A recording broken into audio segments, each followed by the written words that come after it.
Victims of the 1984 riots who are still struggling to cope with the horrific memories of the past have expressed disappointment after Rahul Gandhi tried to defend the Congress government's position. सरकार ने कराया, कांग्रेस सरकार ने करवाया है। उन्होंने कहा कुछ कांग्रेसी नेता इसमें इन्वॉल्व थे। नहीं, कांग्रेस पेट्रोल है और एक्सल भगत था उसमें। फिर जब एक्सल भगत के ऊपर डंडे शुरू हुए तो वो फिर बोलने लगा कि हाय मेरे पिल्ले पाले है, मेरे बच्चे खा गए। ये हम उसके कोठी में गए थे। क्या हुआ था त्रिलोकपुरी में आज से करीब 30 साल पहले? बताइए आपके परिवार के लोग। मेरी 5 लाइनें पक्की और ये जो लाइन गुरुद्वारा के साथ में वो कच्चियां झुग्गियां फंक्शन में थे। हम खा पी के अपने में पड़े थे तो एक पार्टी यहाँ से गई कि आज तुम खा पी लो, सरदारों तुम्हारे लिए तहमत आ रही है। हमने कहा भाई हम ना किसे लड़ते हैं ना किसे मारते हैं, हमारे लिए तहमत कैसी आ रही है? सिखों के लिए कि हाँ सिखों ने क्या गोला मारा, गवर्नमेंट को क्या गवर्नमेंट का हांसा करा, उसका ताला कोठी का तोड़ा, उसके बच्चे संजय गांधी को मारा, जहाँ भगत को मारा, जहाँ किसी और लीडर को मारा। तो राहुल गांधी जो बोल रहा है बहुत गलत बोल रहा है कि हमने नहीं करवाया है। ये गलत बोलिए। उस टाइम मेरे को बच्चा हुआ था, लड़की हुई थी 4 बजे। उसी टाइम दंगा शुरू हो गया था, मेरे को बेटी हुई थी 4 बजे और हमारे को घरों से निकाल दिया। आदमी ऐसे गोदी से खींच के ले जा रहे थे, लेके 2 डंडे मारे। कांग्रेस के कुछ लीडर इन्वॉल्व हैं? कोई भी नहीं था। कांग्रेस ने मरवाया, कांग्रेस ने मरवाया है। हम तो जहाँ मर्जी ले चलो हमारे को। उन्होंने ये कहा कि गुजरात का दंगा मोदी ने कराया। कोई भी नहीं था। मरवाया है, कांग्रेस ने मरवाया है। कांग्रेस ने मरवा दे हो गए रो के। आंखें नहीं, मेरी आंखें बनी हुई दोनों, दिखता नहीं। 30 साल हो गए, ऊपर हो गए 30 साल। कोई भी पकड़ा, किसी को भी सजा नहीं हुई। हमारा कोई दोष नहीं था सिखों का औरों को। हमारे जो परिवार, किसी के घर के 10 मेंबर मारे गए, किसी के 5 मारे गए, मेरे घर के 7 मेंबर मारे गए। हमारा कोई दोष नहीं था ना, तो हमें क्यों सजा दी जाए? जब वो राहुल गांधी कहता है नहीं है, उस टाइम हम भी छोटे थे, तो हमारा क्या, हमारे पापा को क्यों मारा गया उस टाइम?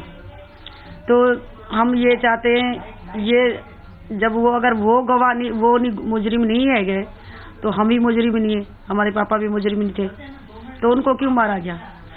इसके पास, राहुल गांधी के पास जवाब नहीं है। तो हमारे पास ऐसा क्या किया था जो हमारे सिखों को 4,500 सिख मारे गए? अगर ये दोषी नहीं है, कांग्रेस इनकी थी पहले भी 84 में, अभी भी कांग्रेस इनकी है, सारा काम कांग्रेस की चले। जब सिख मनमोहन सिंह माफी मांग सकता है तो ये क्यों नहीं मांग सकता? ताजा जख्म पहले थे और अभी भी हैं, क्यों नहीं ताजा होंगे? अगर जे गोधरा कांड में मोदी ने करवाया तो उनको तो न्याय मिल गया 10 साल में, और हमारे लिए कोई न्याय नहीं बना। 30 साल हो गए, हम अपना इंसाफ मांग रहे हैं। अब ये राहुल गांधी कह रहा है कि इसमें कोई हमारा हाथ नहीं है, कांग्रेस का ही हाथ है पूरा। ये कांग्रेस ही नहीं है राहुल गांधी जो कह रहा है मेरा हाथ नहीं है, मैं माफी नहीं मांगूंगा। माफी मांगने से ये इनकार कर रहा है। एक बारी छोड़ के 1000 बारी माफी मांगनी चाहिए इसको। क्यों? हजारों घर बेघर हो गए, हजारों माएं तड़प रही हैं अपने बच्चों के लिए, हजारों स्वाग उजड़ गए। Punjab Chief Minister has hit out at Rahul Gandhi and said it's a well-known fact that it is congressmen who led the anti-Sikh riots in 1984. ਉਹ ਸਾਰਾ ਕੁਝ ਜੋ ਕੁਝ ਹੋਇਆ ਸੀ ਉਹ ਉਸ ਵੇਲੇ ਦੀ ਕਾਂਗਰਸ ਹਕੂਮਤ ਦੇ ਇਸ਼ਾਰੇ ਤੇ ਹੋਇਆ ਸੀ ਔਰ ਉਹਨਾਂ ਦੀ ਪਲੈਨਿੰਗ ਨਾਲ ਹੋਇਆ ਸੀ। और खुद राजीव गांधी ने कहा कि अगर बड़ा दरख्त गिरता है तो ज़मीन हिलती है। मेरा मतलब है तो किसी तो पुठी गल नहीं, बड़े बड़े कमीशन मुकर्रर हुए हैं, उन्होंने भी यही फतवा दिता है। इसलिए जी असलीत है वो तो मुनकर नहीं होना चाहिए। ये पक्की एक हकीकत है और इस सारे संसार में पता।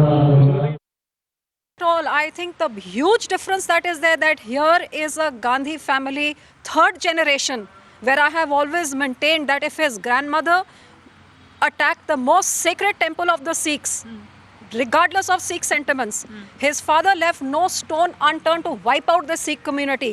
And here's a 3rd generation who says today that the government worked to stop the Sikh genocide.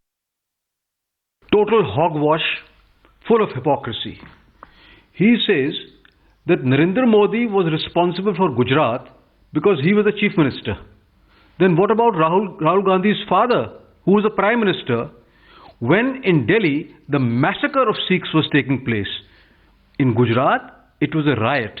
In Delhi, it was a carnage of the Sikhs, which was done by the Congress party. And the government of the day did not call the army out for 3 days. You would recall that people like my late father, Mr. I.K. Gujral, General Arora, Air Marshal Arjun Singh, they went repeatedly to the President and to the Home Minister. And both of them expressed total helplessness, because clearly there were orders from the Prime Minister's house not to call the army. Meanwhile, the poor Sikhs were getting massacred by the congressmen. And he blames Narendra Modi for the Gujarat riots. In Gujarat, there was police firing. Police tried to stop the riot. And in the firing, Hindus and Muslims both lost lives. More than 300 people were killed in police firing in Gujarat. In Delhi, not one shot was fired. So what is he talking about? This is selective amnesia.